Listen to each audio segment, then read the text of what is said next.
शिमला का रिज मैदान तरह तरह के फूलों की खुशबू से महक उठा है। शिमला अंतर्राष्ट्रीय ग्रीष्मोत्सव के अवसर पर सेजिस संस्था द्वारा पुष्प प्रदर्शनी का आयोजन किया गया, जिसमें कई दुर्लभ प्रजातियों के पुष्प पर्यटकों व स्थानीय लोगों को देखने को मिल रहे हैं। इस पुष्प प्रदर्शनी में कृषि विभाग, एडवांस स्टडी, एजी ऑफिस सहित 6 विभागों के साथ ही अन्य लोगों द्वारा पुष्प रखे गए हैं। प्रदर्शनी देखने के लिए लोगों और पर्यटकों की भीड़ उमड़ी है। लोग फूलों के साथ फोटो खिंचवाते नजर आ रहे हैं।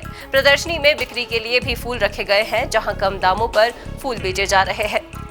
प्रदर्शनी की आयोजक डॉक्टर सुषमा भारद्वाज ने कहा कि ये पुष्प प्रदर्शनी समर फेस्टिवल का हिस्सा है और हर साल संस्था द्वारा ये प्रदर्शनी लगाई जाती है और ये 2 दिन तक चलेगी। स्कूली छात्राओं ने इस प्रदर्शनी का शुभारंभ किया है। इस प्रदर्शनी में सरकारी विभागों के साथ ही स्कूली बच्चे भी हिस्सा ले रहे हैं और अलग अलग किस्म के फूल प्रदर्शनी में रखे गए हैं। कृषि विभाग द्वारा यहाँ पर फूलों को बेचने के लिए भी रखा गया है। इसके अलावा स्टॉल भी लगाए गए हैं। उन्होंने कहा कि शिमला में लोगों में फूलों को लेकर काफी क्रेज देखने को मिल रहा है और काफी तादाद में लोग पर्यटक यहाँ फूल देखने के लिए आ रहे हैं। इस प्रदर्शनी का मकसद शिमला को हरा भरा और सुंदर बनाना है। मकसद ये है कि देखिए, जितना भी हम लोग अवेयरनेस कर रहे हैं कि जितने भी आप प्लांट्स लगाएंगे या आप फूल लगाएंगे तो उससे एक तो शिमला टाउन की ब्यूटी होती है, लोगों में एक नेचुरल आता है, love for nature, love for plantation, तो उसमें उनकी अपनी चेंजेस आती हैं, उनके थॉट्स में चेंजेस आती हैं। स्कूल के कंपटीशन होते हैं, उसमें बच्चों को बताते हैं, बच्चे आते हैं और कम्पीट करते हैं कि वो अपने फ्लावर अरेंजमेंट्स करते हैं, तो उससे आप देखिए कि उनमें कितनी ज़्यादा चेंजेस आएंगी, बच्चों के सोच में चेंजेस आएंगी और लोगों में, शिमला के जितने भी लोग हैं, बहुत सारे मेंबर्स हैं, तो सबके घर के कंपटीशन भी हैं इसमें और होटल के कंपटीशंस भी हैं। वहीं उद्यान विभाग के विषय विशेषज्ञ कुशाल सिंह मेहता ने कहा कि पुष्प प्रदर्शनी में किसानों को फूलों की खेती के बारे में जानकारी दी जा रही है। साथ ही निजी नर्सरी से यहाँ पर फूलों को बेचने के लिए लाया गया है। बागवानी विभाग किसानों को फूलों की खेती करने के लिए प्रोत्साहित कर रहा है और किसानों को अनुदान भी दिया जा रहा है। 3 दिन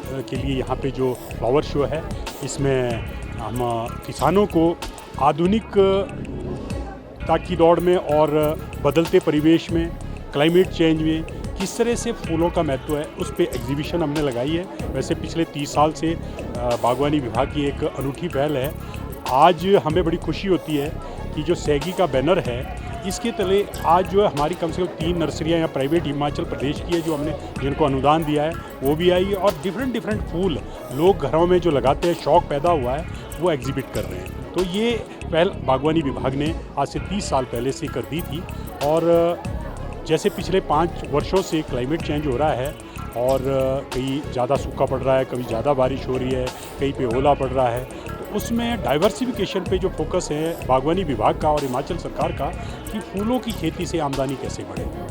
तो पीछे हमने रोज़ पे कार्य किया था, रोज़ से भी अच्छी आमदनी हुई। उसके बाद कार्नेशन पे हमने पॉली हाउस, ग्रीन हाउस लगवा के उनको सब्सिडी भी दी, तो उसमें भी अच्छा अनुदान उन्होंने पाया।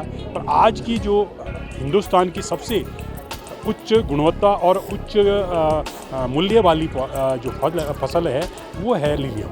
हिमाचल न्यूज़ 24/7 के लिए शिमला से हरदेव कुमार के साथ सपना शर्मा की रिपोर्ट। आप देख रहे हैं हिमाचल न्यूज़ 24।